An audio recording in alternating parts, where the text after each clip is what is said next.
Bom dia, senhoras e senhores, vereadores, vereadora Paula aqui presente, vereador Lilique, Euripinho, Paulo Correia, vereador professor Adilson, muito bom dia aos servidores da casa, cumprimentar os munícipes que nos acompanham aqui da galeria, servidores da prefeitura representando o executivo e aos munícipes que nos acompanham pela TV Câmara. Solicito à vereadora Paula que faça a leitura do edital dessa audiência pública, na qual estaremos discutindo a alteração do plano diretor, em especial do perímetro urbano.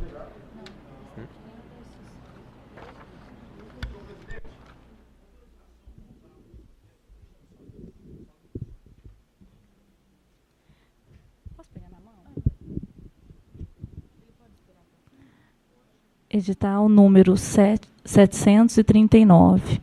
Leandra Aparecida da Silva Anastácio, presidente da Câmara Municipal de Barretos, Estado de São Paulo, no desempenho de suas atribuições, considerando que tramita nesta Câmara Municipal o projeto de lei complementar número 45/2013, de autoria do senhor prefeito municipal, que inclui, altera e revoga dispositivos na lei complementar número 73, de 10 de outubro de 2006, com alterações subsequentes e da outras providências.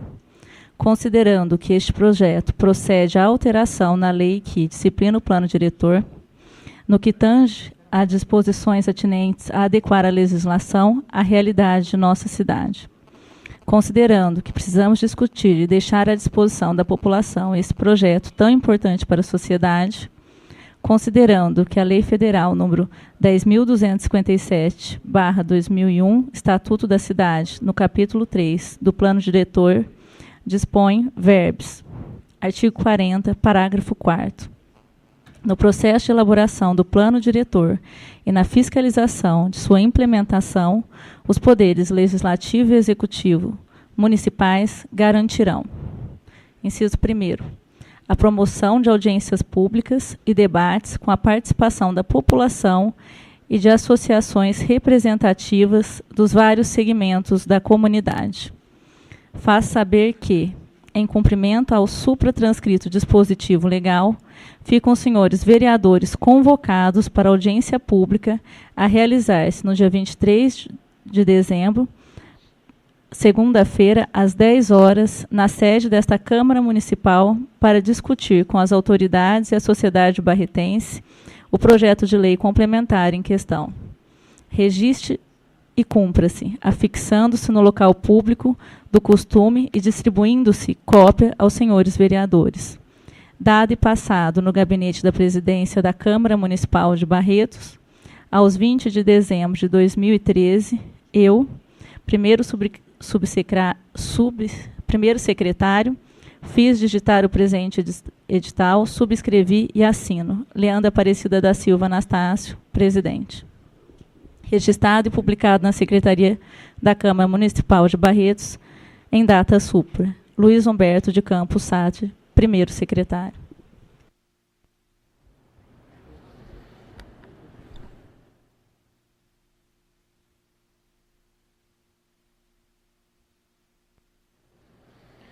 Bom, eu ouvi, só para deixar aqui registrado, o pedido de realização dessa audiência pública se fez necessário em razão de uma solicitação do Executivo que justificou urgência para aprovação do projeto que altera o perímetro urbano da nossa cidade, envolvendo o plano diretor.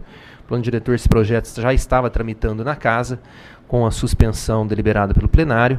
Em razão da solicitação agora do Executivo, a mesa decidiu convocar para essa audiência e posteriormente incluir na sessão extraordinária que será realizada no dia 26. Eu peço para o representante do Executivo, você, Fábio, para que ele utilize da tribuna e possa fazer as exposições. Os munícipes que estão na galeria, Edinho, Patrícia, o Sérgio, o Sávio, o Murone, se quiserem utilizar as mesas, fiquem à vontade para que vocês possam ficar junto com os demais vereadores no plenário.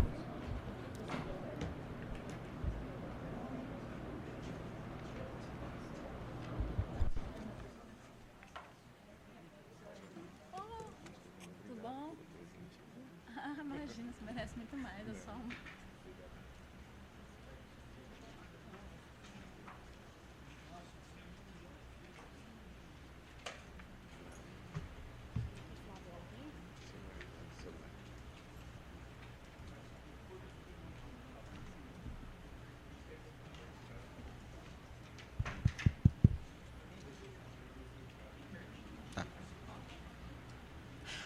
Bom dia a todos. Nós estamos cumprindo mais um rito previsto no Estatuto da Cidade, que determina que para toda alteração do plano diretor sejam realizadas audiências públicas, tanto por parte da Prefeitura quanto por parte da Câmara.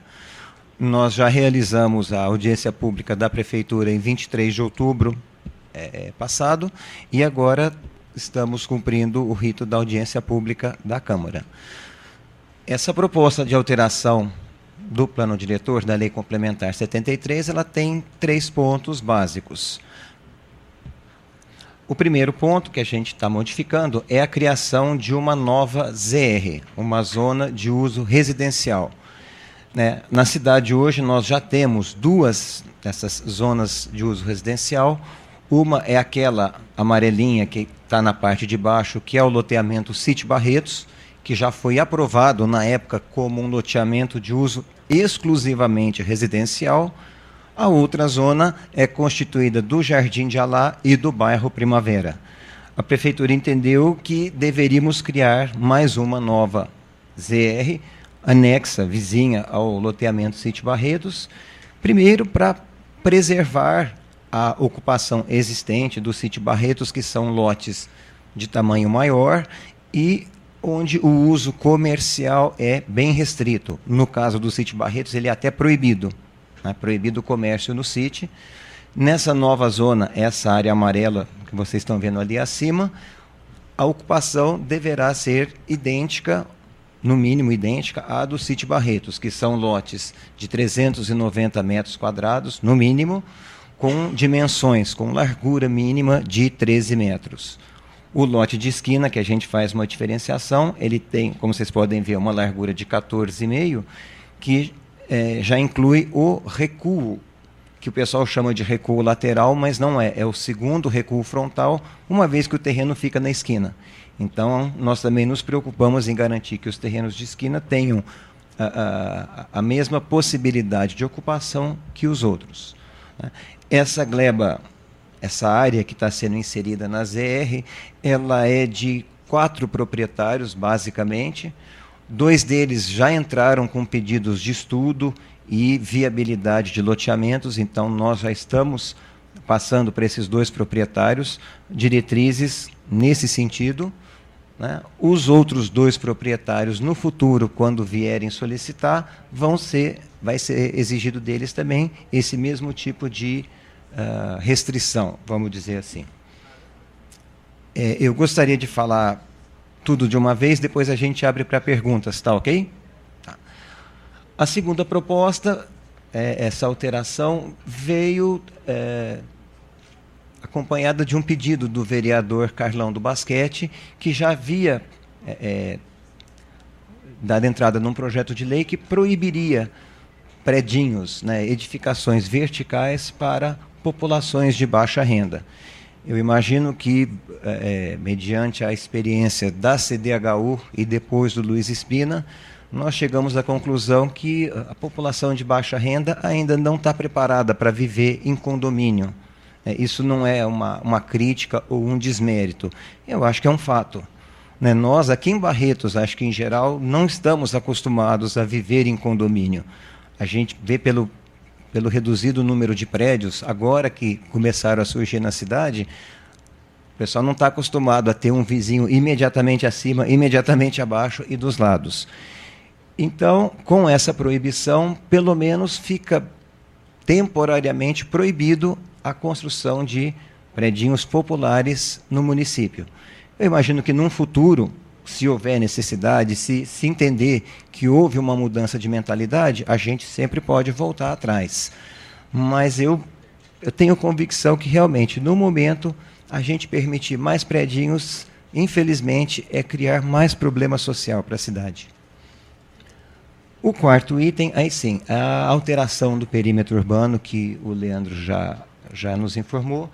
Ao longo desse ano, nós recebemos alguns pedidos de proprietários de terra, de empreendedores, para viabilizar empreendimentos, né, basicamente empreendimentos habitacionais, e as áreas de interesse estavam ou parcialmente ou fora do perímetro urbano.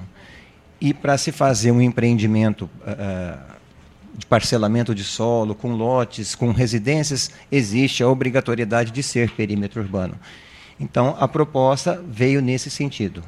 Então, eu preparei esse slide, primeiro mostrando o que é o perímetro urbano hoje, é essa área em amarelo. Abaixo, naquele círculo em destaque, é um núcleo descontínuo que foi criado em 2012 para a instalação de um porto seco, se não me engano, foi uma coisa assim. E no próximo slide, faz favor, essas áreas em vermelho são aquelas que estão sendo inseridas no perímetro urbano. Então, vamos começar, basicamente, em cima à esquerda.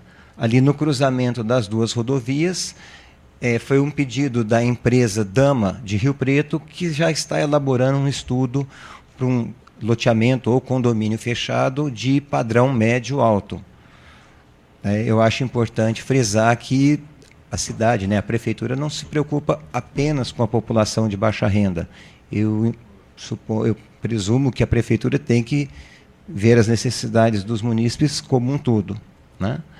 Descendo, ainda do lado esquerdo, aquela área já está parcialmente dentro do perímetro, nós fizemos apenas um contorno para inseri-la. Naquela área, a empresa já está fazendo estudos, já está procurando a viabilidade de residências, conjunto habitacional horizontal, sem predinho, sem apartamento. Oi? Não entendi, Paulo, desculpe. Ele fica imediatamente do lado do San Diego e do Jardim Anastácio. Tem o bairro São Francisco, vizinho ao São Francisco, o San Diego e o Anastácio, na sequência. Continuando aqui no sentido anti-horário, aqui abaixo, à direita, é uma área que fica colada no perímetro urbano, então nós também, mais uma vez, apenas contornamos. Uma empresa que também já está buscando viabilidade. A última notícia que nós tivemos, já estavam lá em Brasília, junto com deputados, buscando verbas para viabilizar também um conjunto habitacional, né, nessa área. Que bairro que é? Essa não é... Ela ficaria depois daquela entrada traseira do frigorífico Anglo. Quem pega a estrada da Vendinha, a via Capitão Eulálio Dornelles, desce, passa naquele pontilhão de um carro só, passa em cima do córrego, tem a entrada do frigorífico Anglo, aquela entradinha traseira. Aí vira-se para a esquerda e chega-se nessa propriedade. Na sequência, subindo, aquele triângulo verde, que, né, acima dessa área, é uma empresa que já apresentou um projeto de loteamento, já está lá conosco, só que a área deles ficou aquele pedaço para fora do perímetro. Então, nós fizemos apenas esse recorte para que seja inserida a área como um todo. Eles devem aprovar, num primeiro momento, essa área que já está contida e, na sequência, né, fazer aquele complemento. Isso é a Estrada Velha de Guaíra. Só um minutinho. Ainda não. Hã? Desculpe, triângulo vermelho, não triângulo verde. Está perdido. Aponta lá, ó. Isso. Esse aí, onde que é isso? Está perto aqui, mas tem um equipamento, tipo um laser, você joga onde você quer. Opa. Esse botãozinho, certo. Isso. Então, só voltando. Essa primeira área aqui que eu falei é aquela que está em estudo pelo pessoal do Dama, de Rio Preto, para um empreendimento de padrão médio-alto. Essa segunda área é aquela vizinha ao Jardim Anastácio, que é esse aqui, e ao San Diego, que são dois loteamentos que já estão aprovados, registrados e em fase de implantação. A terceira área, essa que eu estava falando aqui. Aqui desce-se pela Estrada da Vendinha, via Capitão Eulálio Dornelles, passa-se naquele túnel, aquela passagem da FEPASA, passa-se no córrego, chega na parte traseira do frigorífico e vira-se à esquerda. eu quero ressaltar que foi exigido da empresa que providencie a duplicação do pontilhão, a duplicação da ponte sobre o córrego e a completa duplicação da via de acesso ao empreendimento, sem gerar ônus para o município. Porque não adianta nada também a prefeitura se comprometer em uma série de coisas que vai ficar mais caro o molho do que o peixe depois. Subindo esse triângulo vermelho, conforme eu disse, aqui já existe um projeto de um loteamento e essa área, acho que de aproximadamente 300 mil metros quadrados, ficou de fora. Então, nós estamos apenas inserindo a continuidade para um futuro projeto de loteamento aqui também. Essa área fica na Estrada Velha de Guaíra, conforme o Paulo colocou. Também é uma área que está em estudo para implantação de conjunto habitacional, seja pelo programa Minha Casa Minha Vida, seja por algum programa estadual, né? O proprietário e os empreendedores também já estão buscando viabilidade. E essa última faixa triangular, vocês podem ver que foi apenas dado um pequeno giro na linha que já existia. A linha era essa. A gente só girou para cá, que foi feito de modo a inserir a propriedade do Tutuca Amêndola, eu acho que quase todo mundo conhece, para a área dele ficar totalmente dentro do perímetro, para uma futura expansão do distrito industrial. Porque se a gente quisesse expandir o distrito, ia ficar um pedaço da área dele de fora. Então, nós apenas fizemos essa mudança para inserir a área toda. Isso não quer dizer que automaticamente todas essas áreas vão pagar IPTU, não quer dizer nada disso, elas só estão sendo inseridas no perímetro para viabilizar empreendimentos. E esse é o novo mapa de zoneamento, onde a gente já está indicando o zoneamento das novas áreas. Por quê? Essa área aqui é uma área de proteção de mananciais, né? Toda a água de chuva, toda a água superficial aqui vai direto para os pontos de captação da cidade. Essa área também é uma área de proteção de mananciais. Então, nós também já preparamos esse mapa novo com essas alterações. As outras áreas, essa daqui, essa outra e essa daqui, não são áreas de proteção de mananciais, nem com nenhum tipo de restrição. Então, em princípio, elas são uma zona mista, né, que é essa grande parte branca do mapa, que admite outros tipos de utilização. Mas aquela primeira área em cima, à esquerda, onde que é? Essa daqui? Ela fica no cruzamento das duas rodovias, da Assis Chateaubriand com a Faria Lima. Ela fica, você imagina assim, tem a Sembra, diagonal à Sembra, né? A Sembra é essa área aqui, essa área cor de laranja. Ele fica na parte diagonal da Sembra. É o único dos 4 cantos da rodovia que ainda estava fora do perímetro. Porque essa área aqui já é perímetro urbano, essa já é e essa também. Então, como ela não estava dentro dos nossos planos, mas como houve a procura, né, por parte tanto do pessoal do Dama quanto do proprietário, a gente está propondo que ela seja inserida. Bom, gente, basicamente, as alterações são essas. A gente deixa aberto para algum questionamento.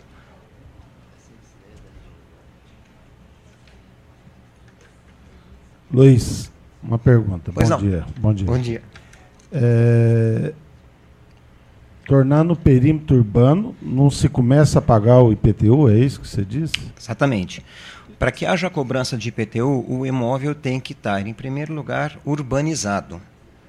Não é porque é uma gleba de 500 mil metros quadrados, que pode até ter uso rural. Ela pode estar tendo plantio, pode estar tendo criação.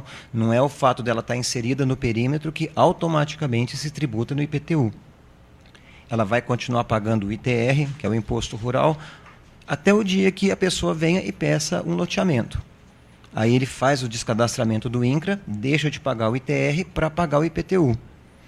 Eu me lembro, na outra administração, havia uma ideia de se pegar todas as glebas dentro do perímetro urbano e se criar uma alíquota de IPTU especial comparada ao INCRA.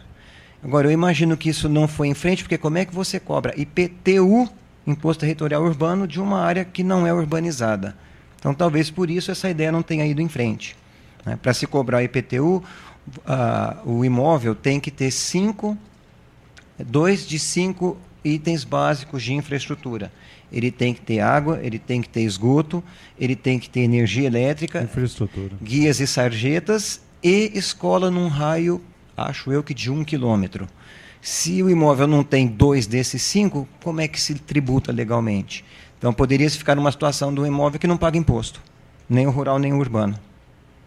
E todos eles são com objetivo de construção de casas. Todos. Dessas 6 áreas, todos não, Paulo. Na verdade, isso. Esse triângulo que eu mencionei é um complemento ao projeto que já está em andamento. Esse projeto, para nós, veio como loteamento, mas a empresa já manifestou interesse em fazer parte em residências. Mas aí eles vão fazer, segundo as informações, totalmente particular. Não devem procurar Minha Casa Minha Vida, Casa Paulista, nem nada disso. É uma empresa que acho que já está, suponho, acostumada com empreendimentos desse tipo. E aquele último lá de cima, conforme eu falei, é para ampliação do distrito. Professor Adilson, pois não. No caso dessa questão da cobrança do IPTU, sim, por que nós temos distritos, no caso, um exemplo, Distrito do Prata, não tem coleta de lixo, não tem guia, não tem sarjeta, não tem esgoto, e cobra-se um IPTU caríssimo? Isso eu não vou saber responder. Mas aí não entra dentro dessa mesma lógica que a sua.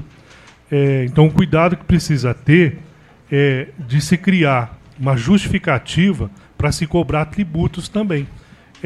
Então nós vamos perceber que o Prata não tem escola, foi fechada escola, foi fechada postinho de saúde, não tem esgoto, não tem coleta de lixo, é um lugar abandonado e se paga um IPTU caríssimo.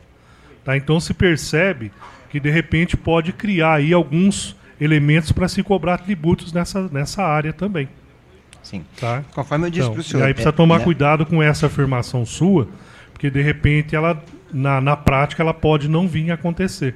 Não, essas áreas que estão sendo inseridas, elas só virão a ser tributadas depois de loteadas. Eu imagino, por exemplo, o Prata, o Ibitu, Alberto Moreira, eram distritos rurais que foram elevados à categoria de urbano.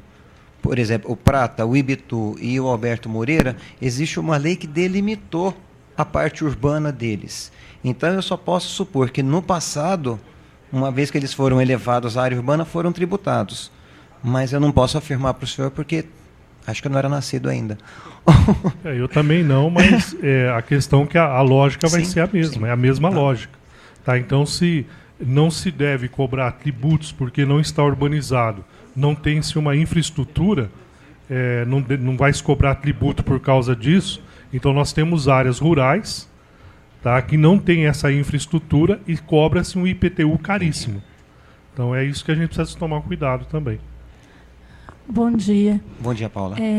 Aqui eu gostaria só de fazer um adendo à explicação do Luiz, até como advogada da Prefeitura. Perfeito. Porque, na verdade, eu vou até me levantar para explicar melhor. Na verdade, o que existe hoje é que tanto o ITR quanto o IPTU são considerados impostos em relação à propriedade. O que diferencia um do outro é que o ITR é rural e o IPTU é urbano. Já existem decisões pacificadas em todos os tribunais que, na verdade, não é a localização do imóvel que define se ele é ITR ou IPTU, mas sim a destinação do imóvel. Igual, por exemplo, se você tiver uma chácara de passeio na área rural, considerada rural, você vai pagar IPTU, porque a destinação dela não é para fins rurais. Os fins rurais é quando você usa a propriedade para que você ali crie gado ou plante alguma coisa para vender, né? Então, nesse sentido, eu gostaria de deixar claro que é essa questão. Aqui, especificamente, com relação aos loteamentos, a Prefeitura... existe a isenção legal no sentido de que, independente de existir as 5 características, ou as 2, no caso, necessárias para se cobrar IPTU, quando o loteamento com fins urbanos é aprovado, automaticamente a Prefeitura tem condições já de cobrar o IPTU. Então, nesse caso, somente quando a Prefeitura aprovar o loteamento é que vai poder ser cobrado o IPTU. Só nesse sentido, assim, para esclarecer que não é, na verdade, a localização, mas sim a finalidade do imóvel. É por isso que o Prata e todas essas comunidades é cobrado IPTU. Agora, Luiz, eu queria fazer uma pergunta e até uma sugestão. Luiz. Pois não.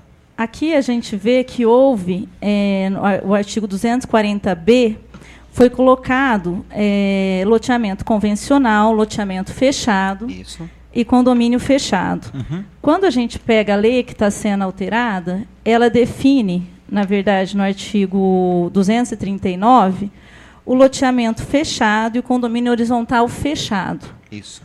Aqui vocês falam só em condomínio fechado.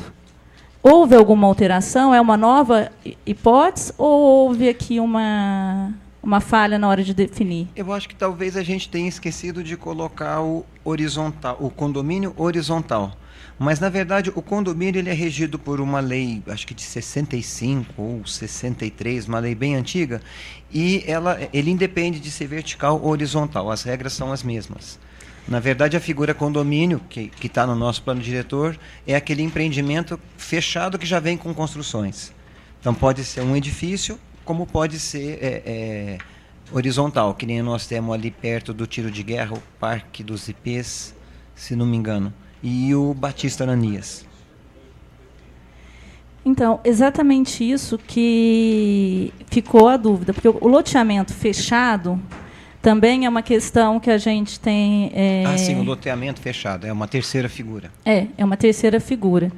E já está meio pacificado, inclusive nos tribunais, da ilegalidade e inconstitucionalidade desse tipo de loteamento. Por quê? Porque ali, todo o loteamento é obrigatório a deixar espaços públicos, né? A gente tem a determinação, só que como o loteamento é fechado, somente as pessoas que vão viver naquele ambiente que, na verdade, vão usufruir. Sim. E, nesse caso, a gente estaria ferindo o direito do uso comum da população de estar podendo usufruir de todos os espaços comuns. E daí a minha questão, até essa questão já foi aprovada na gestão passada, então não teria como a gente rever isso. Mas eu gostaria, no caso, tem o parágrafo 2º do artigo 239 da lei, que ele fala exatamente assim: fica a critério da Prefeitura Municipal autorizar que a parte do percentual de áreas verdes, sistemas de lazer, a ser transmitida ao município, né, porque é obrigatório que seja do município, quando da aprovação do projeto de condomínio, seja incluída no perímetro fechado do mesmo. Isso. Eu gostaria de sugerir que, na verdade, essa questão fosse alterada, porque eu acho que fica muito discricionário por parte da administração dizer aqueles que vão ser incluídos dentro do condomínio fechado, loteamento fechado, e aqueles que não vão ser. Tendo em vista esse problema da ilegalidade e inconstitucionalidade, eu acredito que a gente poderia dizer que toda essa área vai ter que ficar no espaço externo e obrigar que ele faça assim, o espaço de lazer para aquelas pessoas, para os particulares que vão viver naquele ambiente, mas que essa parte do lazer, que é questão municipal, que é obrigatório, que é de uso comum do povo, seja feita fora do loteamento, até para a gente não ter esse problema de ilegalidade. Deixa eu só, então, fazer um parênteses complementando essa sua solicitação. Na figura do condomínio ou do loteamento fechado, a área institucional ela fica sempre externa ao loteamento. Então, que nem você muito bem frisou, a parte em que toda a população vai usufruir fica externa. A questão da área verde foi colocada dessa forma pelo seguinte sentido: a lei municipal exige que o loteamento, o empreendimento tenha 10% de área verde. E o Estado exige 20%. Então, nós colocamos dessa forma, de modo que os 10% que a lei municipal exige fiquem de fora e os 10% adicionais, que é a exigência do Estado, possam estar incluídos.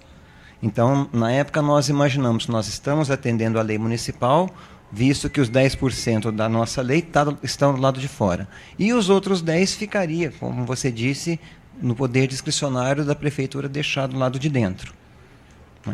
Por isso que a gente colocou esse parágrafo, para não ficar os 20% todos do lado de fora, né? Primeiro, para que o empreendimento possa ter uma parte também, e outra, quando a pessoa entra com um pedido tanto de loteamento quanto de condomínio, a responsabilidade de limpeza, cuidado dessa área pública é deles. Então, era também uma forma de desonerar a prefeitura no sentido de cuidado dessas áreas. Não sei se, nem você falou, se legalmente é assim, não é assim, mas foi nesse sentido. A gente garante o cumprimento da lei municipal com os 10% do lado de fora. Os outros 10% que o Estado exige, esses sim podem estar dentro do empreendimento.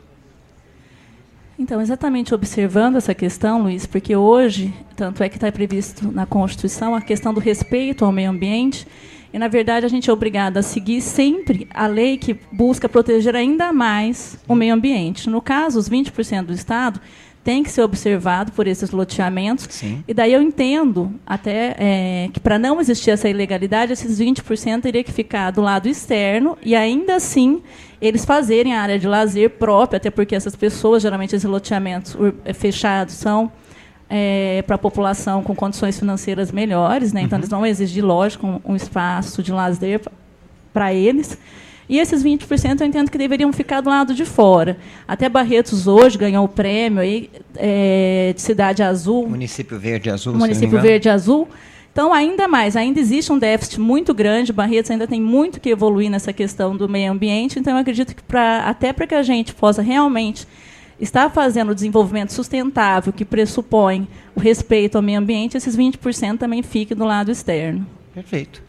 Então, nós teríamos, acho que, providenciar essas mudanças tanto no plano diretor quanto na lei de loteamentos fechados. Eu não me lembro o número de cabeça, mas está aí no artigo.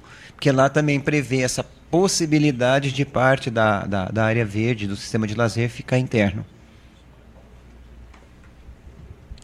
Luiz, aquela primeira área que se apresentou no slide, do lado do CIT, essa área aí, ela já não é urbanizada? Já, não. Essa é uma área totalmente, que nem a Paula falou, de uso rural. Uso rural por quê? Porque ela não foi urbanizada.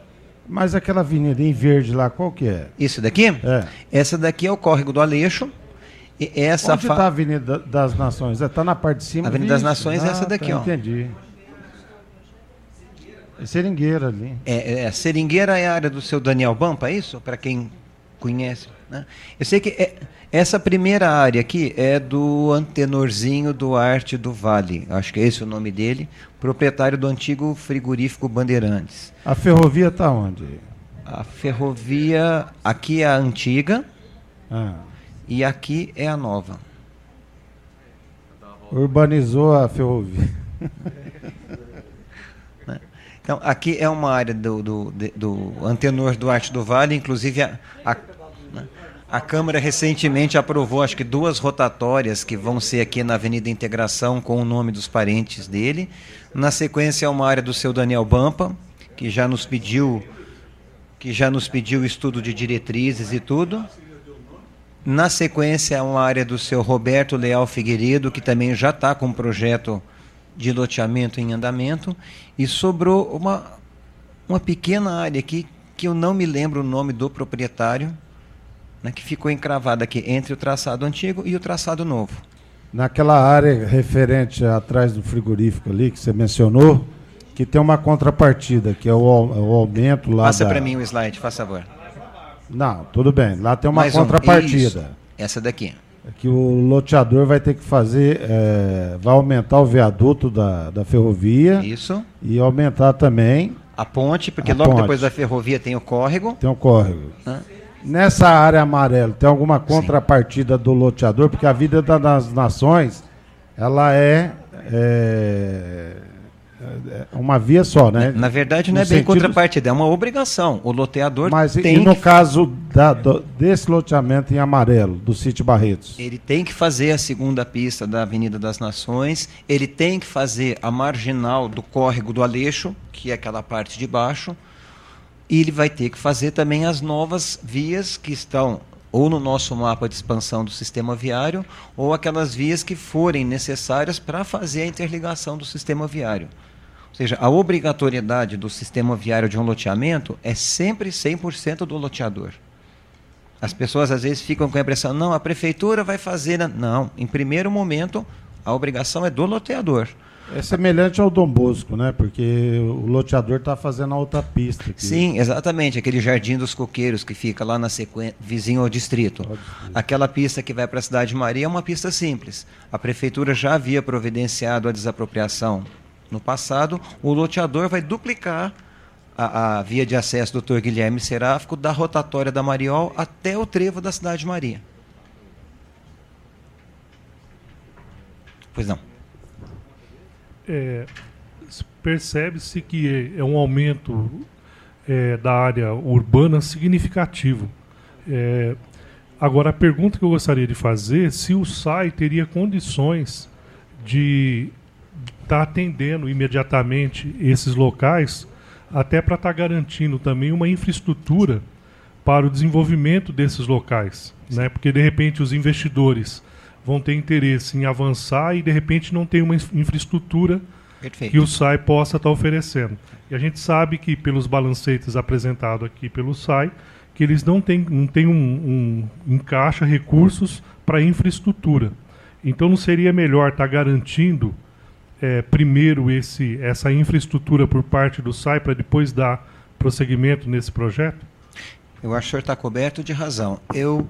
Quando a gente estava fazendo os estudos, lógico que nós entramos em contato com o pessoal do SAI, e eu não posso aqui responder por eles, mas existem sim os estudos para ampliação da rede de abastecimento de água, da rede de coleta e afastamento de esgoto, e isso tudo foi informado aos empreendedores.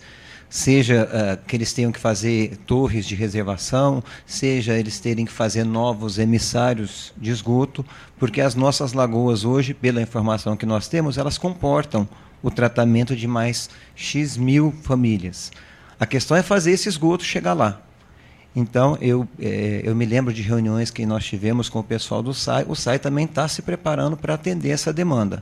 E, mais uma vez, as obras necessárias para a implantação de um loteamento, em primeiro momento, são sempre do loteador.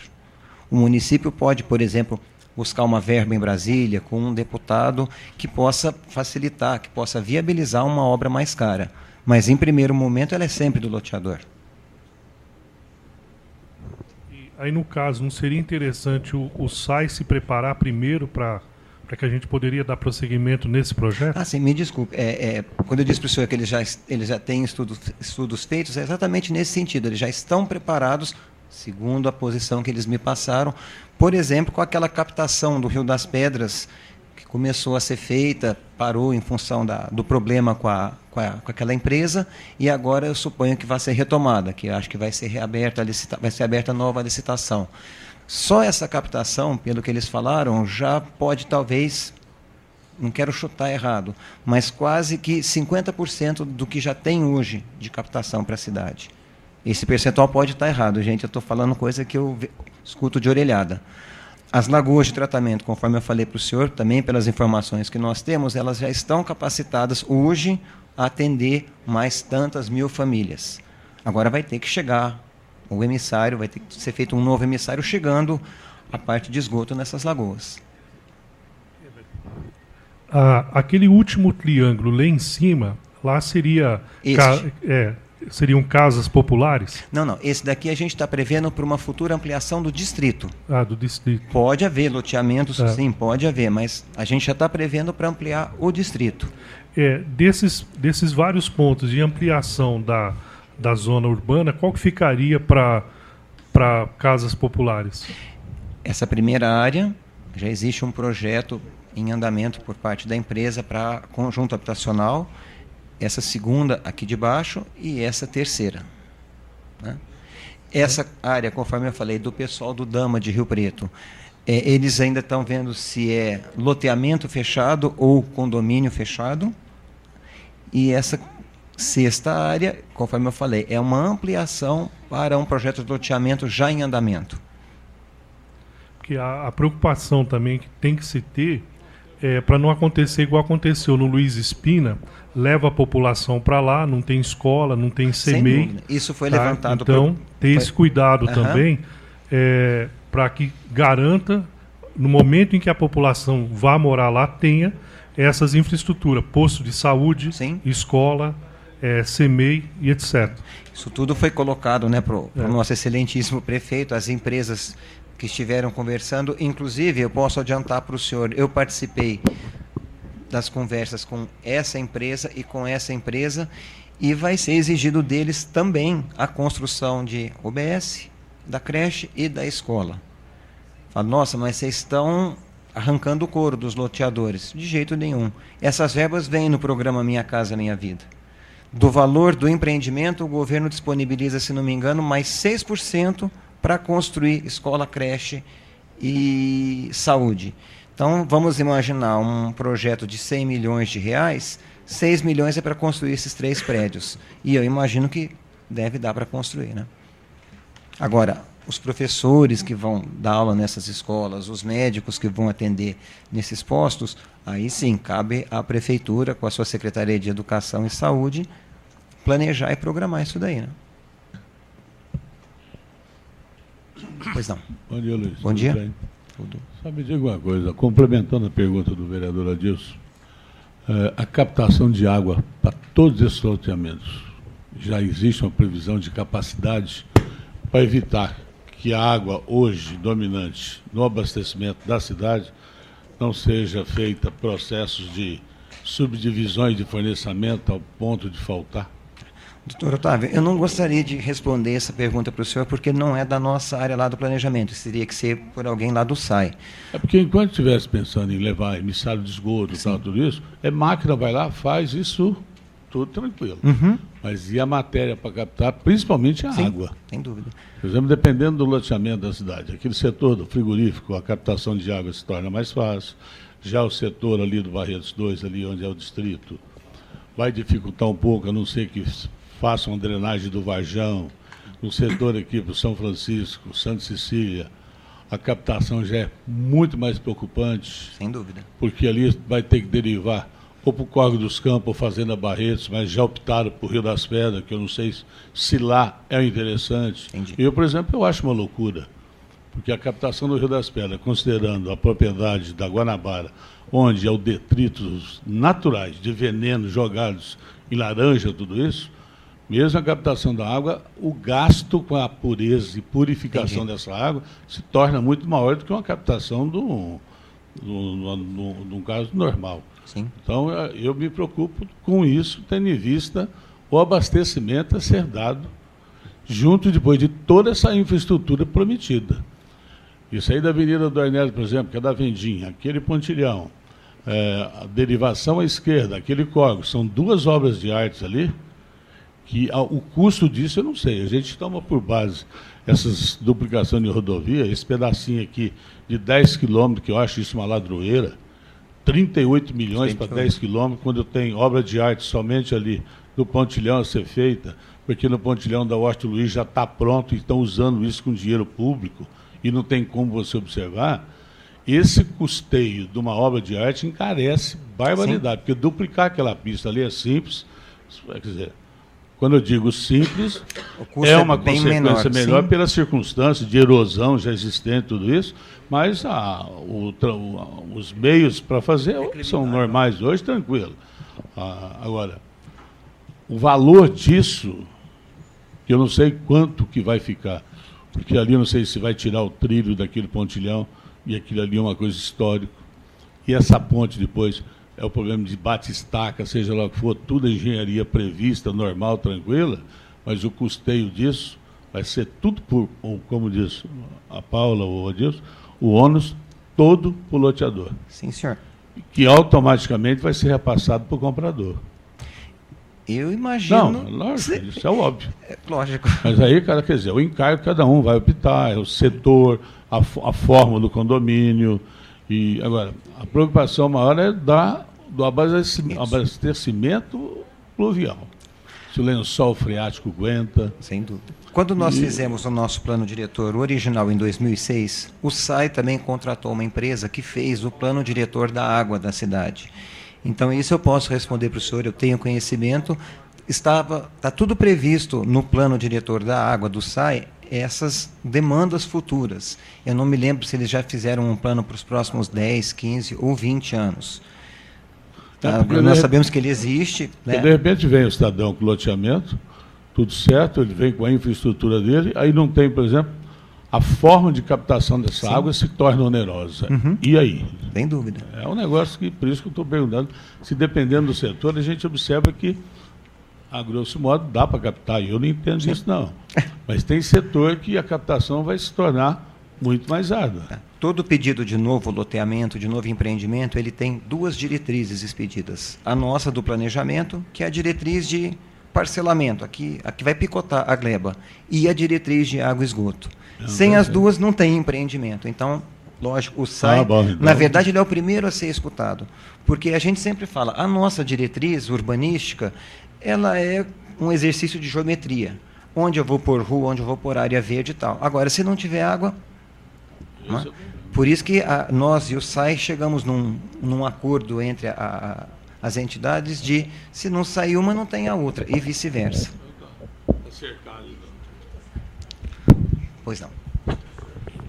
Realmente, eu acho que essa explicação vem ao encontro daquilo que nós sofremos nessa casa de leis, com relação às infraestruturas. Então, que bom que é um trabalho coletivo, né? A gente só pensa no empreendedor, na parte nossa aqui, nas leis que concede aquele empreendedor que quer trazer esse empreendimento para a cidade, para atender a demanda, mas, por outro lado, a gente esquece e depois, no decorrer, existe algumas dificuldades com relação à infraestrutura. Então, o doutor Otávio realmente chamou a atenção de que, em relação às diretrizes, em relação ao SAID, em relação à pavimentação, iluminação, toda a infraestrutura. Então, tudo isso é estudado antes de se fazer qualquer investimento, né? Hoje mesmo, antes de vir para cá, eu estava terminando a diretriz daquela área, de uma daquelas novas áreas da ZR que eu disse para vocês. E, assim, a gente tem um modelo básico de diretriz que é o pior possível para o loteador. Primeira frase, é tudo por sua conta, se vire. Aí depois, se ele conseguir uma verba, conseguir alguma coisa, sempre pode haver. Mas, em princípio, o ônus é sempre dele. Por quê? A gente sabe que o lucro de empreendimentos imobiliários pode ser muito grande. Qual que é o prazo que existe na aprovação do empreendimento, através do projeto na Câmara, tudo, para que o empreendedor possa colocar em prática ou iniciar?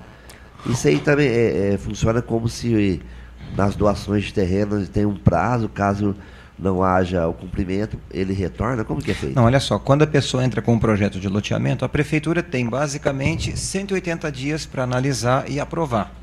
Lógico que a gente nunca usa esses 180 dias. Geralmente, quando o projeto entra, ele já entra redondo.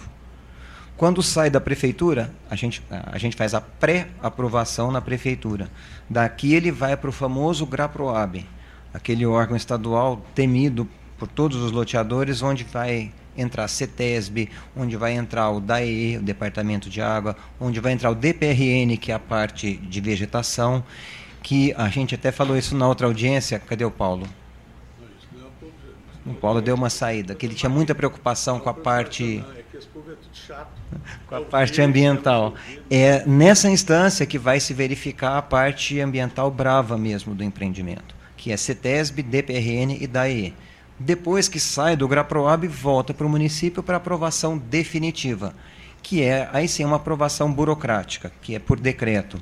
Na hora que chega para a aprovação definitiva, significa tudo já foi visto, verificado e atendido.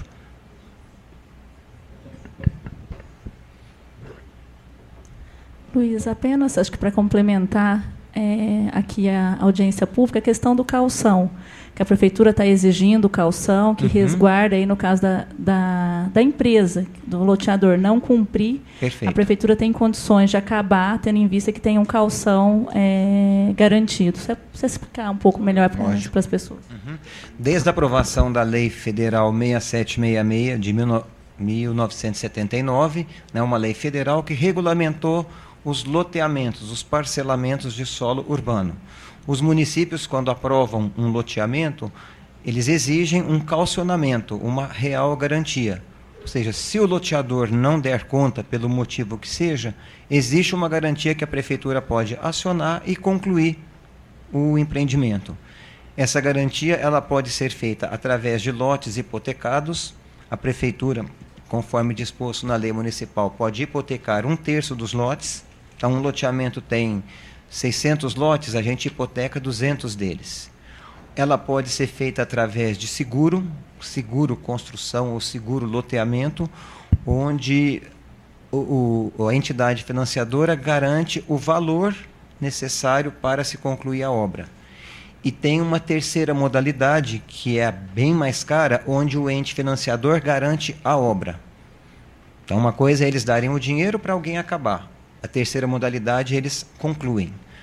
O conjunto habitacional Lê da Amêndola, vocês devem estar sabendo, porque foi criada uma zona especial, já foi aprovado. Ele fica nessa parte aqui, entre o Zequinha Amêndola e o Azul de Pedro Pinto Paixão. Ela é garantida diretamente pelo Banco do Brasil. Se acontecer algum problema, é o Banco do Brasil que toca a obra. Na verdade, eles vão contratar uma empresa, mas não é nem a prefeitura e nem o empreendedor. Ou seja, a gente também, né, existem leis que nos garantem o seguro, né, o calcionamento, que nem a Paula falou, e a futura entrega do loteamento. Mas hoje eu acho que nenhum loteador entra numa empreitada dessa pensando em não terminar, porque o prejuízo dele é absurdo, né? Fora o nome da empresa que vai para o buraco. Uma empresa que não consiga terminar uma obra, depois no futuro não faz em lugar nenhum. Pois não, seu Clóvis? Alô? Você tem som? Não tem? Tem. Meu amigo Luiz, vou voltar a bater na mesma tecla do plano diretor. O artigo 169 da Lei Orgânica do Município diz que o plano diretor é um dos, eu posso dizer assim, é o norte para a administração. É um instrumento norteador. Então eu vou voltar na mesma tecla. Esses loteamentos, tem alguma área que o município já declarou ou vai declarar de utilidade pública para fins social? Primeira pergunta. Não e não. Respondendo já de imediato. Mas a lei orgânica determina isso aí também, né? A lei orgânica prevê, seu Clóvis, o não plano diretor determina. definirá as áreas especiais de interesse social, urbanístico ou ambiental, para as quais será exigido aproveitamento adequado no termos do previsto da Constituição Federal.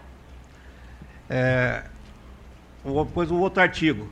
É facultado ao município municipal, mediante lei específica para a área incluída no plano diretor, exigir nos termos da lei federal do proprietário do solo urbano não identificado, subutilizado ou não utilizado, que promova seu adequado aproveitamento sob a pena sucessivamente vem até a desapropriação. Com títulos da dívida pública. Exatamente. Então, se essa área vai ser urbanizada, vai entrar no perímetro urbano, vai ficar à mercê ou a critério do proprietário quando ela será urbanizada, ou o município vai agir para que isso aconteça? Conforme eu disse para o senhor, essas áreas elas estão sendo inseridas porque já foram apresentados projetos de parcelamento, de urbanização. As empresas já têm, pelo menos a informação que nós temos, já foram buscar recursos. Então, eu estou supondo que isso deve ser de imediato. Inclusive, a urgência dessa audiência hoje, estava até conversando com o Leandro, é porque existe um resíduo de 2.000 casas, é isso, Sávio? Existe já um resíduo de 2.000 casas do programa Minha Casa Minha Vida, 2013, e uma das empresas já está tentando. Se essa alteração não sair esse ano, perde-se essas 2.000 casas que podem vir para nós. Então, essas aí, eu estou imaginando que isso pode ser repassado para outro município, e esses 3 empreendimentos ficam para 2014. Por ser ano eleitoral, parece-me que só 2015. Então, essas áreas, exceto aquela ampliação no distrito, que nem eu disse para o senhor, todas elas têm estudos em andamento. E uma vez que o empreendedor já está sabendo que é tudo por conta dele, nós não precisamos usar essa ferramenta que é o parcelamento compulsório e a desapropriação por título da dívida pública numa área que já vai ser urbanizada pelo empreendedor. Ou seja, a prefeitura não precisa desembolsar um centavo para urbanizar aquilo lá. Agora, se por um motivo ou outro o empreendimento parar, isso der com os burros na água, a área vai ficar lá com o seu uso rural, que nem a Paula falou, não houve alteração de destinação. No futuro, vier um empreendedor, começa-se do zero. Voltando já a um assunto, já houve um diálogo com o senhor, mas eu vou aproveitar a presença dos senhores vereadores. a área institucional no loteamento, qual é a porcentagem que fica para o município? Hoje, de 5% da gleba. Eu entendo que é pequena. Então, aproveitando os senhores vereadores que irão votar e decidir, essa área institucional tem que ser aumentada, no meu ver. E aproveitando que o plano diretor é o principal instrumento, vou bater na mesma tecla novamente. Qual vai ser a largura das calçadas nos novos loteamentos? Certo. A largura das calçadas, inclusive, é uma lei que foi recentemente modificada. Para as avenidas de pista dupla, as calçadas têm 3,5 metros de largura, de cada lado, lógico, das duas pistas, mais um canteiro central de 5 metros. E nas avenidas em pista simples, seriam as avenidas internas locais ao bairro, cada calçada com 3 metros de largura. Vou voltar a bater na mesma tecla. Existe a resolução 12 do CONTRAN, que é de parede a parede, independente da legislação municipal, seja lá qual seja, e que nome que dê, quem manda é o Código de Trânsito Brasileiro. Eu quero ver quem consegue arborizar uma cidade numa calçada de 3 metros. Eu vou pagar para ver. Inclusive, vou entrar com um requerimento a semana que vem na prefeitura, pedindo o corte de todas as árvores em Barretos. Vai ter que ser aparada, porque a parte que entra, a copa da árvore, que adentra a via de trânsito, é incompatível com o Código de Trânsito Brasileiro. Então, vai ter que ser cortada. Então, 3 metros... Só a copa? Só a copa. Ah, bom. E tem tronco também que adentra a via. A prioridade é segurança de trânsito. Certo. Então, 3 metros, eu entendo, e desafio quem quer que seja, arborizador, loteador, engenheiro, para fazer uma arborização com 3 metros. Outra coisa, o loteamento, todos eles terão uma via coletora de pista dupla? Sim, todos eles, às vezes mais de uma. Todos eles? Todos eles. A nossa lei determina que todo lote tem que estar no máximo a 400 metros de uma coletora. Então, se a gleba tem, por exemplo, mais de 800 metros, ela já vai ter 2. Se eu tenho a necessidade de escoar no sentido norte-sul e leste-oeste, ela vai ter 2. Todos esses estudos a gente faz antes de emitir a diretriz do empreendimento. Por isso que eu falei, o loteador já dá entrada na pré-aprovação com o projeto redondo. Se fala muito em lote popular, mas se nós quisermos uma cidade evoluída, uma cidade moderna, como exemplo, eu cito o Barretos 2. Foi o maior empreendimento popular, talvez, do Brasil. Hoje tem mansão. E continua na mesma precariedade de rua, a calçada estreita. E eu quero ver quem vai arborizar. E como é que nós vamos fazer isso? Então, o senhor lembra no plano diretor que eu briguei muito para uma calçada ser de 5 metros. Parece um absurdo, mas não é. Aí, depois foi aprovado 3 metros. Modificaram os 3 metros. Agora voltou para os 3 metros. Quer dizer, tem que ser um estudo, vamos ver, como é que consegue plantar? Será que consegue, na opinião do senhor, arborizar? Veja bem. O senhor como técnico. Sim. Nós temos a norma brasileira da acessibilidade, que ela dispõe sobre a composição da calçada. Nessa norma de acessibilidade, o que eles dispõem?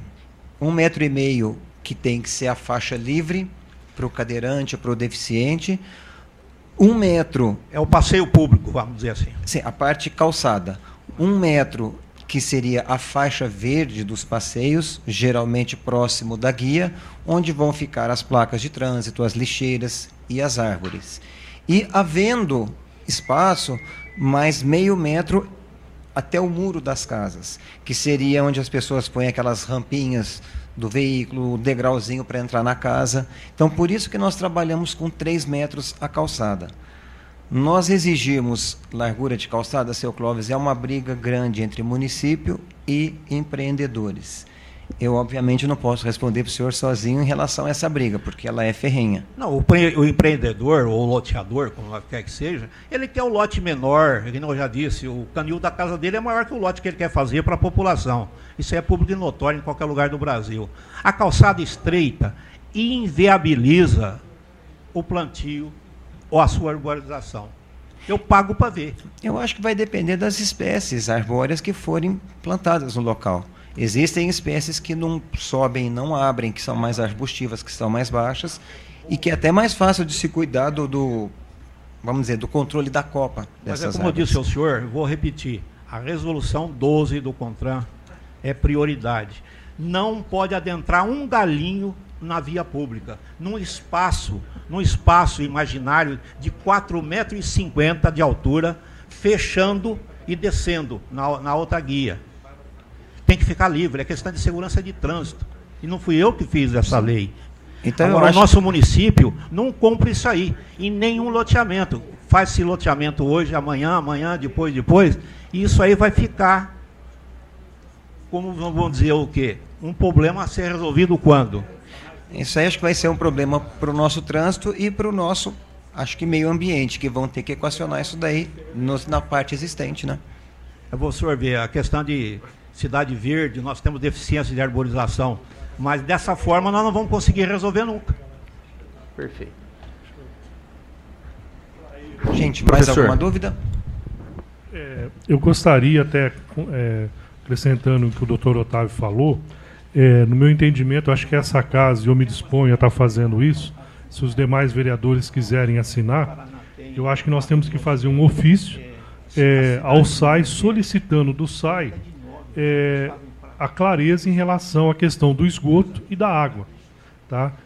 Porque se o SAI não encaminhar para nós essa certeza que terá a condição de viabilizar o esgoto e a água, não tem como a gente votar esse projeto. Então é necessário, acho que a partir de hoje, a Câmara já encaminhar para o SAI esse ofício, me disponho a estar assinando, para que a gente possa estar votando com mais clareza a respeito da questão do esgoto e da água desses loteamentos. Eu acho que, inclusive, até uma falha do próprio SAI não ter um representante técnico aqui, até já para estar tirando essas dúvidas nossas. Por favor, eu O queria senhor está solicitando essas informações. Eu estou solicitando, proponho que seja feito um ofício, me disponho a estar assinando, para que o SAI possa estar esclarecendo a nós sobre a questão de uma viabilidade técnica, sobre a questão do esgoto e da água, né, em relação a esses loteamentos. Essa ampliação da área urbana do município de Barretos. Deixa eu fazer Pois não, Sá. eu queria esclarecer alguma coisa que talvez eu não esteja entendendo. Sim. A proposta aqui hoje é nós ampliarmos o nosso perímetro urbano para permitir possíveis investimentos de empresas nessas áreas para casas, para a população de Barretos, não é isso?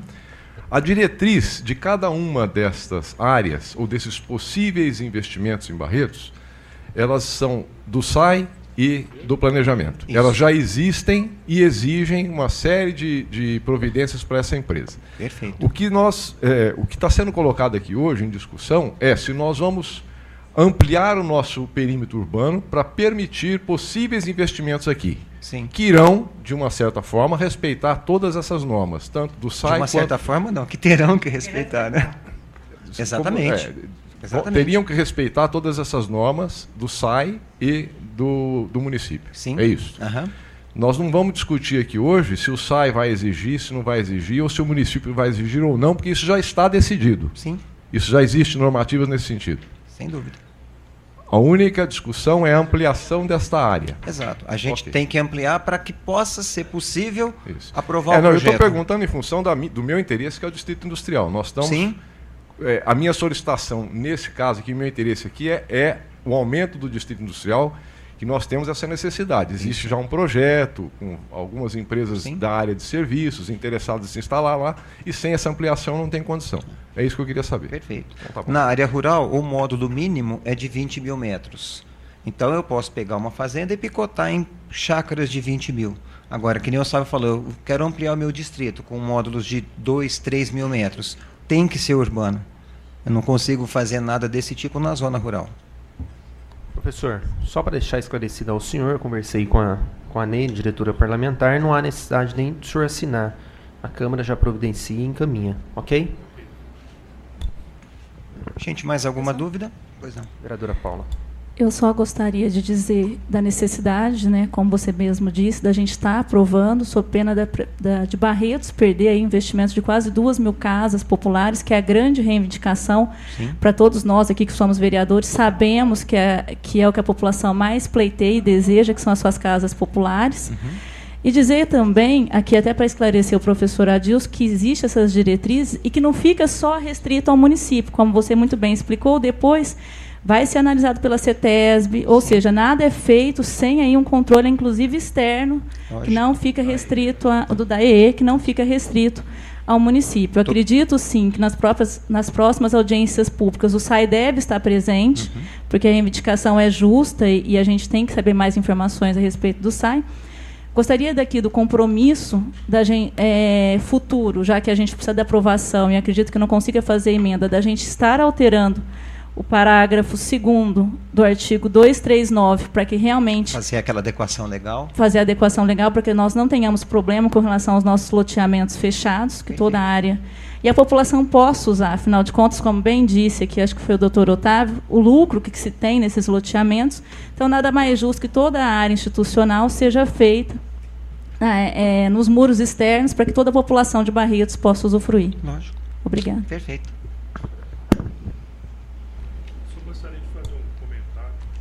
Pois não, professor. No meu entendimento, eu acho que a gente tem que ter a preocupação e os cuidados para que esse sonho das 2.000 casas, dos investimentos, não se transforme num pesadelo igual se transformou nos predinhos Luiz Espina. A gente tem denúncia lá no Luiz Espina que o investidor lá fez as coisas erradas e joga a culpa agora nos moradores. Ele fez errado por quê? Porque ele queria ter um lucro maior. Colocou materiais de péssima qualidade. Hoje os moradores do Luiz Espina não podem lavar, jogar água, porque senão cai a água tudo no vizinho de baixo. Tá? Colocaram telhas de péssima qualidade, quebradas, danificadas, e depois culparam os moradores, falando que foram os moradores que subiram lá para trocar antena.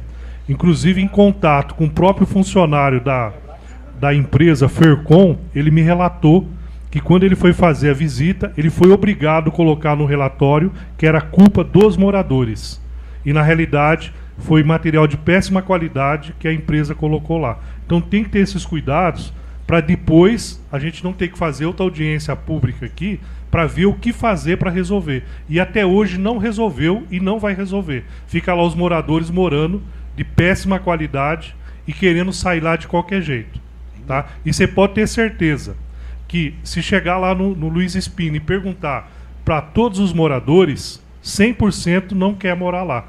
Eles vão querer morar em outro lugar, em decorrência da péssima qualidade da habitação existente lá.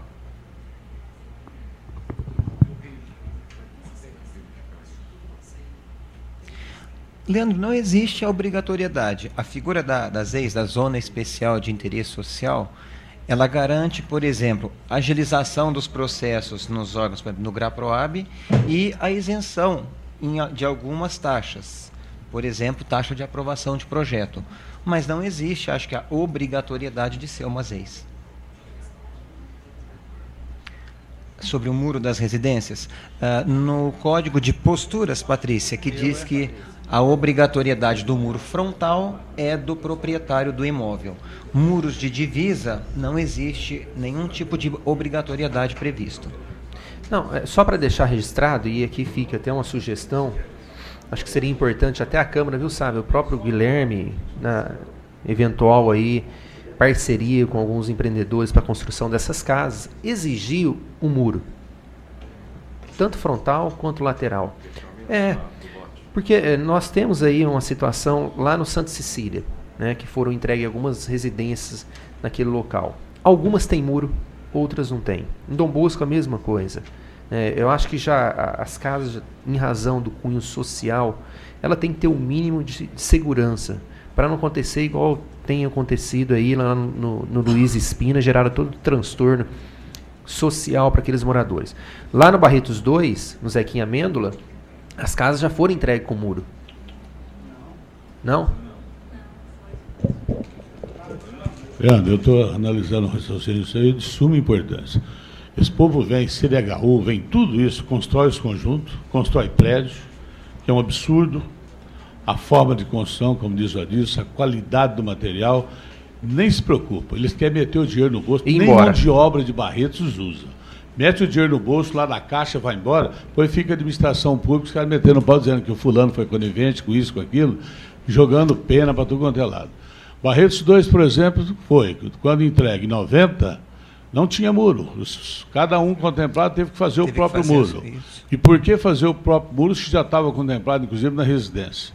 Quer dizer, Barretos 2, Cristiano de Carvalho não tinha muro, cada um teve que fazer, e a briga do vizinho. Teve vizinho que fez o muro por conta e risco, quando nós sabemos que muro divisório, as despesas são rateadas entre os vizinhos. Ou se faz dois muros, ninguém quer fazer. Faz um paralelo ao outro.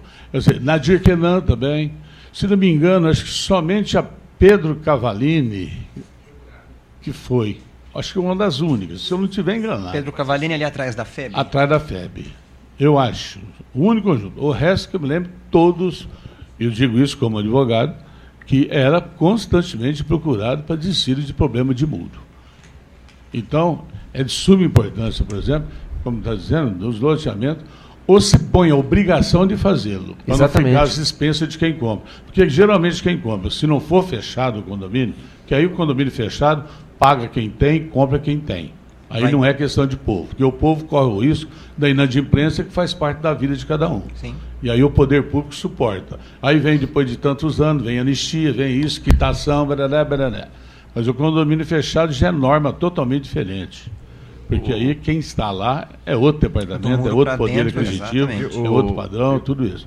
Mas aí, por exemplo, o muro já é, no próprio condomínio é feito, a gente observa isso porque eu tive em Rio Preto e tive a oportunidade de ver aqueles condomínios todos feitos em Rio Preto. E, aliás, me preocupo com a emenda que o Carlão quer fazer no problema de imóveis não, não predinho, mas um piso superior. Em Rio Preto, aquele conjunto, todos têm, parece um contrapiso, seria uma sobreloja, não sei qual é o nome que se dá, a parte embaixo de serviço e a parte social em cima. Pela lei que o Carlão quer determinar, vai ser proibido, não vai poder fazer isso. Não. Porque, eu estou olhando aqui, que a coisa que me jogou... Vai ficar proibido casa sobreposta, não sobrado. Se vier um projeto de sobrado, térreo e superior, da mesma unidade, não há proibição. O que a gente está proibindo uma casa em cima da outra. É só o de interesse social. Não, seria o imóvel só com seriam dois pavimentos. Isso, e apenas o de interesse social. Só. Se vier um projeto particular, aí... poderia inviabilizar isso. Não. Então não tem isso. Não, por isso que mas tem essa observação. Mas Leandro, você lembrou oportunamente que teria que ser. Num condomínio fechado não tem essa celeuma. Não. Basta lá, os caras já têm um muro certinho, beleza. A telha, começa da telha, que eu estive perguntando. Não põe-se telha romana, telha não sei o quê. Agora é tudo telha que você pode correr em cima do telhado, sim, brincar de pique, que não quebra a telha. E alguns condomínios fechados até proíbem muro.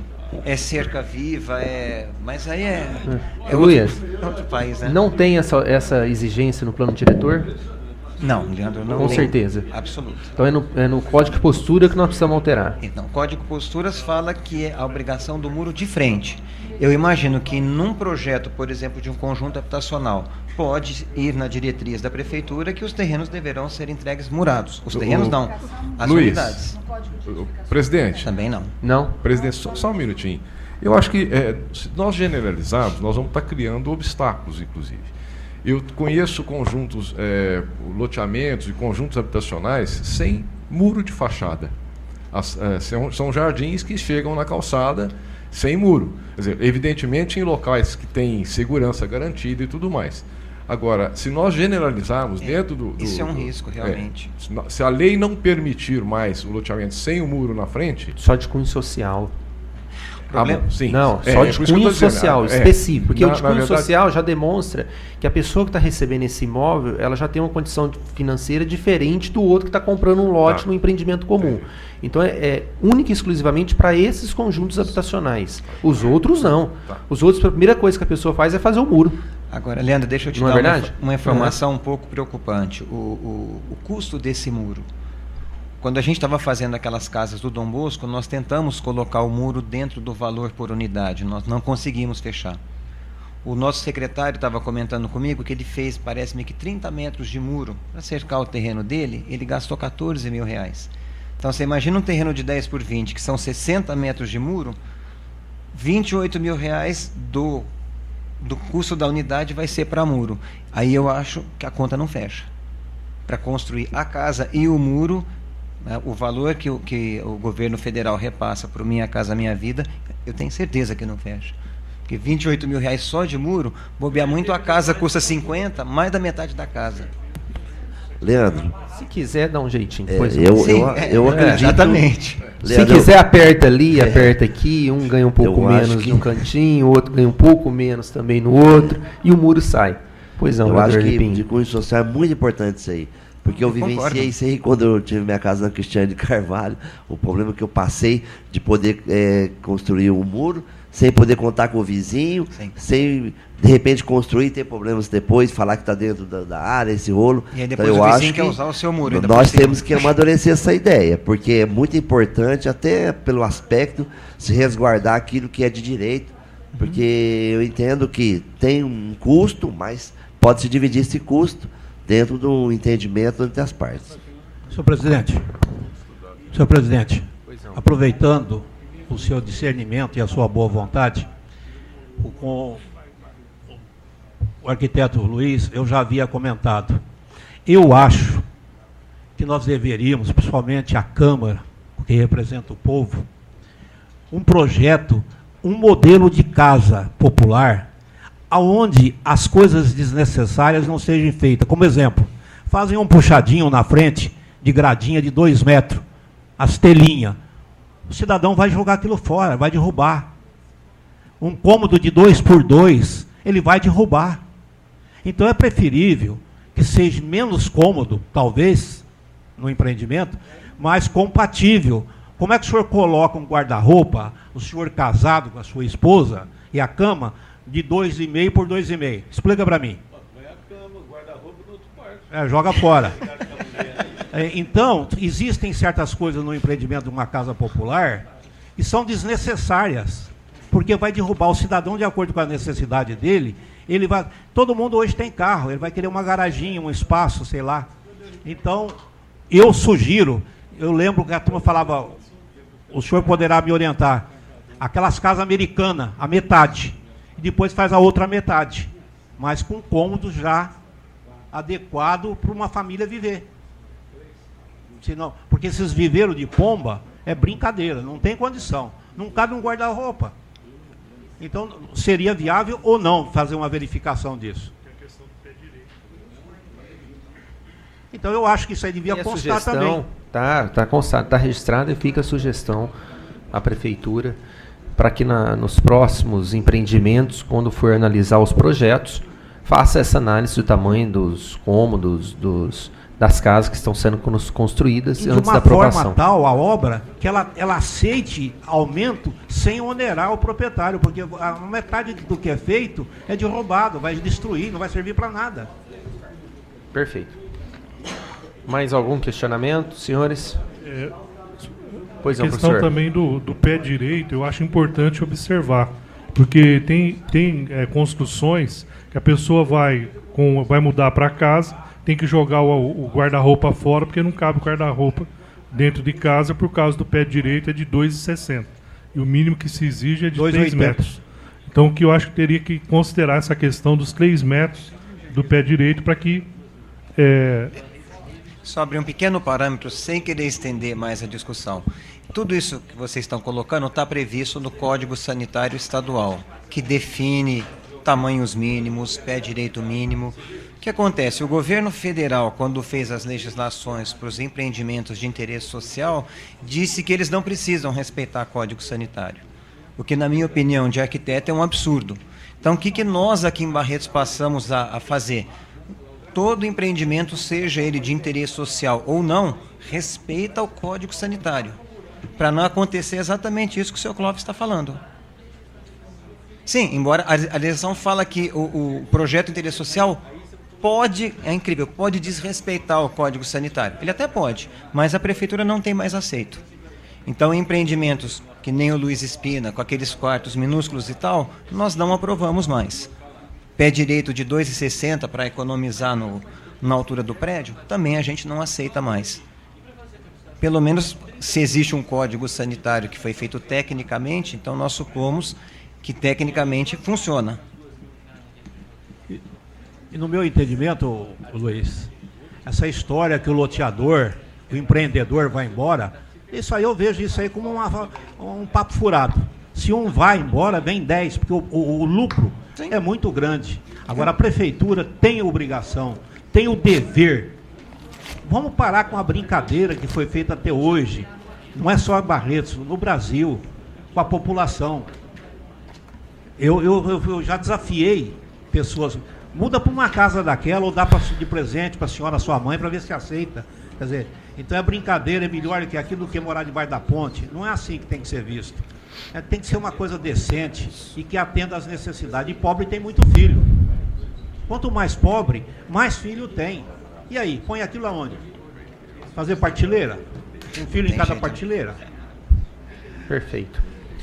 Bom.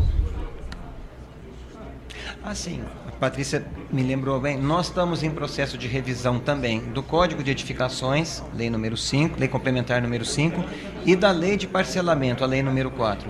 Então, vários temas que aparentemente não estão no plano diretor, estão nessas outras duas leis. Então, a gente já está programando a revisão das duas para encaminhar para cá também. Perfeito. Acho que já está superado aí todas as questões. Senhores vereadores presentes, não havendo mais nada a se tratar, eu declaro encerrado, agradeço. Pois não, Cláudio.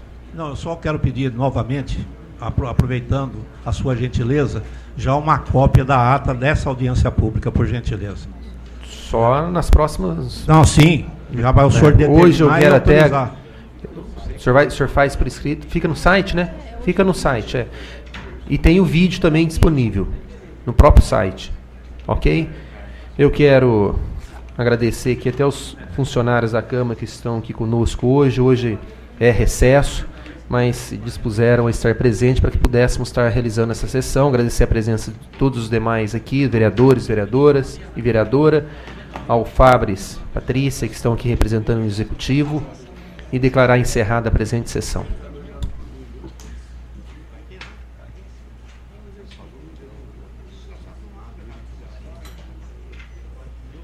Quem está falando?